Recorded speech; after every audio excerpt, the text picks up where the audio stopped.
Yeah, and also back then, when we took on cases, we got guys out much more quickly than we do now. Now, it you know, as I said, a reversal of a conviction doesn't mean that our people are walking out of prison. And this is true pretty much across the board, unless there's a DNA exclusion. And even then, we had a Patterson, New Jersey case recently that they ridiculously fought us on. Yeah, right. We know. I also wanted to ask you, what are the highlights of these many years for you as you look back over decades of work with Centurion? I think that's an interesting question. I'm not sure I've ever been asked it before. For me, what's so fulfilling is to have come to know intimately these remarkable people that we get to serve.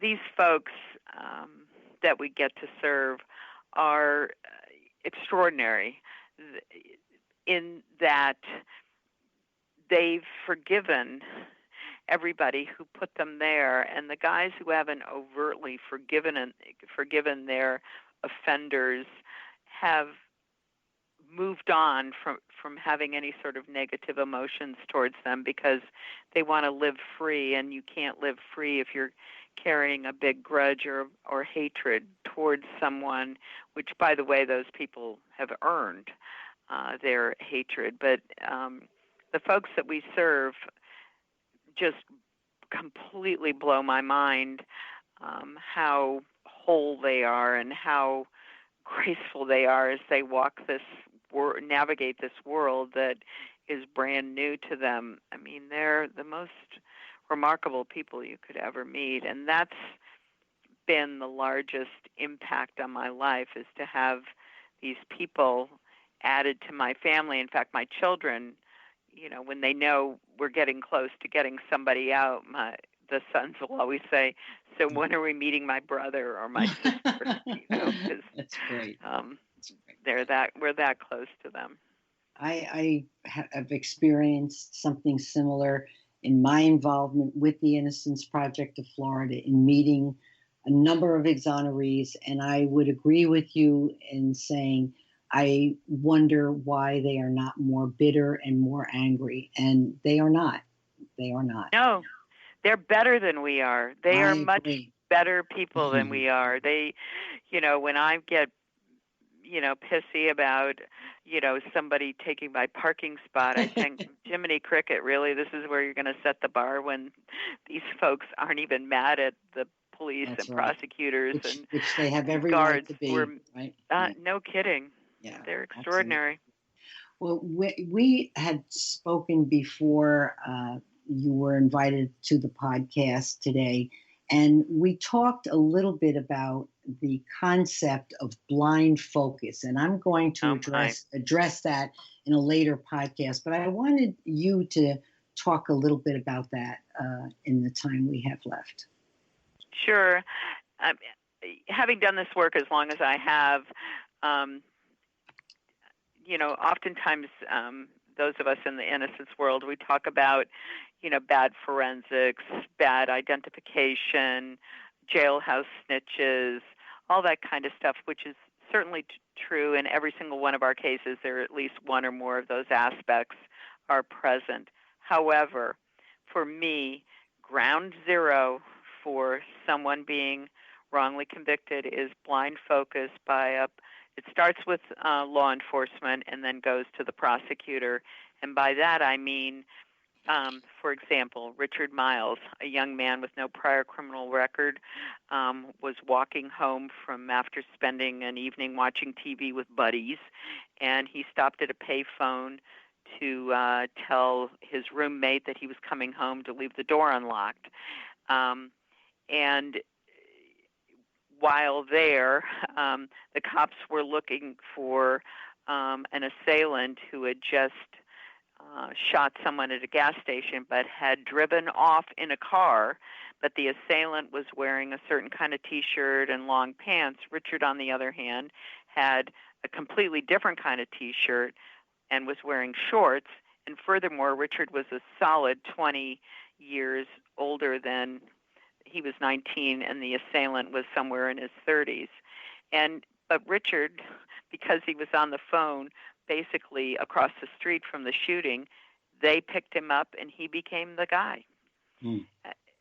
It was absurd. And then the police knew that the man who was the victim in the case had been in an altercation with someone earlier in the evening and had driven, and the person he'd been in the altercation with had driven away in the car that was described the same way the car that the assailant got in at the shooting. Richard wasn't in a car. He didn't own a car. He didn't have a car. He, there was everything wrong with this case. And plus, he had no prior criminal record. So the notion that you go from zero to shooting somebody at a crowded gas station is absurd on its face. On top of it all, he had no GSR on his hands. And so the police have a blind focus. They do get an eyewitness at the scene of the crime to say, well, yeah, maybe he looks like the guy. But other witnesses said, absolutely not. That's not the guy. But okay, so they proceed with him, but at some point, a prosecutor who's going to take this case to trial and going to take, or even to the grand jury, is going to be looking over everything and should, by all rights, have noticed this is not right. This is not the guy, and, sent them back out to find who were the people in the car that had the original altercation with the victim, but they didn't. Everybody proceeds forward because in these murder cases where there's a big sentence riding on a conviction, everybody moves up the career ladder when the case comes to what they consider a successful conclusion, that is a guilty verdict. Right. It's outrageous. Yeah. And I can go after case after case after case after case of ours where, okay, so the police questioned our person who had the same name as somebody who was supposed to be at the crime or whatever it is, but they should have immediately been released because there's no way that they had the right person, but they don't do that. They instead do everything they can to fit that square peg in that round hole. And they succeed.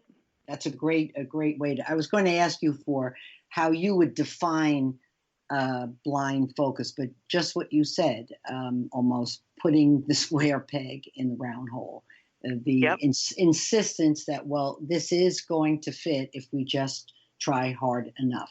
Right, if we smash it in long enough, if we get a jailhouse, and also any case that has a jailhouse witness, immediately they didn't have a good case. Right. Well, I'm going to talk about all those factors that lead into wrongful conviction later on. But this was something you and I talked about, and I thought it was very important for you to express your feelings about this. It's also my very strong feelings about this. Well, and also, another thing that needs to be said that doesn't get said enough is that, because I think too often people who aren't inoculated by what we know about the criminal justice system, the dark side, most of our guys had no prior criminal record. And the ones who did, it was really dumb stuff when they were kids, stealing a soda from a gas station, stealing something in a store. Dumb stuff as juveniles. They're now older and with nothing in their record. And, these are not people who have hardy criminal records and finally got wrongly convicted for something, even though they were. No.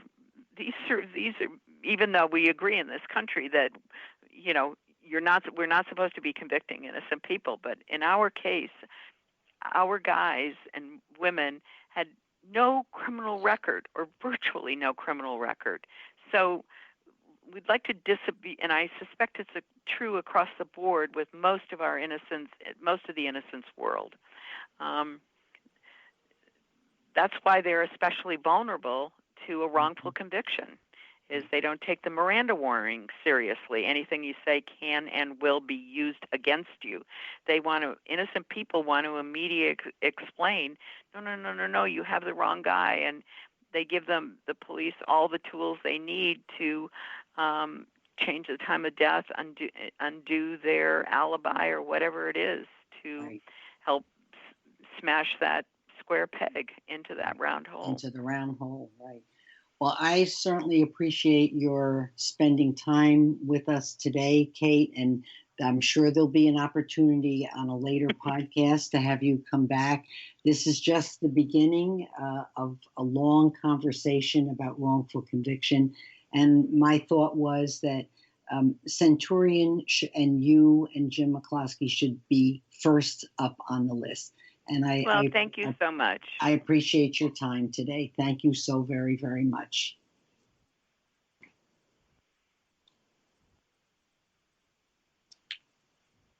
I would like to close out the podcast today by talking about a day that is October the 2nd, and it is Wrongful Conviction Day across the country.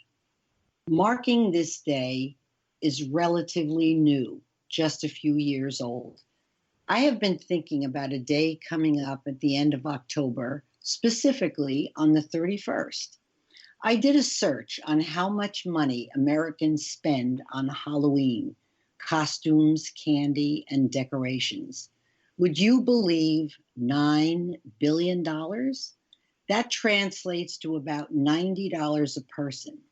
7 out of 10 of us celebrate Halloween.